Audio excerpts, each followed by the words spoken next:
Souverain. L'homme souverain ne se bat pas pour le sexe, parce que le sexe n'est pas une récompense, ce n'est pas une monnaie, ce n'est pas un outil de dressage. Dès l'instant où un homme se bat pour ça, il a déjà perdu autre chose, sa verticalité. Il ne négocie pas son désir. Pourquoi? Parce que le désir qui se négocie n'est plus du désir, c'est une demande d'autorisation. Et un homme qui demande l'autorisation d'être désiré n'est plus un homme libre. Il est déjà entré dans la logique du prix à payer.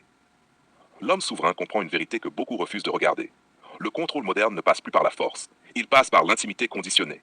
Au début, tout est simple, tout est fluide. Désir, abandon, disponibilité. Puis doucement, le robinet se ferme. Pas brutalement, pas frontalement, mais stratégiquement. Le désir devient rare, le contact devient mesuré, l'intimité devient dépendante du comportement. Et beaucoup d'hommes tombent là, parce qu'ils n'y voient pas un piège, ils y voient un test à réussir. C'est là que la castration commence. Pas physique, psychologique. Quand un homme commence à se dire si je fais ça, peut-être qu'elle me désirera. Si je m'adapte, peut-être que. Si je change, peut-être que. À ce moment précis, il a remis les clés de sa souveraineté.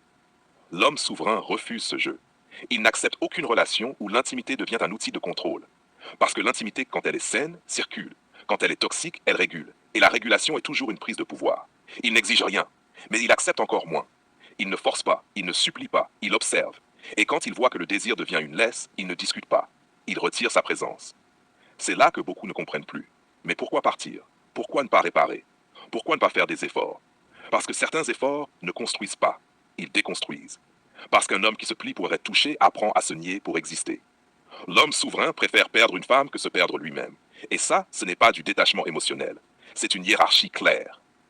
Il sait qui il est. Il sait ce qu'il vaut. Et il sait que tout ce qu'il éloigne de lui-même lui coûtera toujours plus cher que n'importe quelle séparation.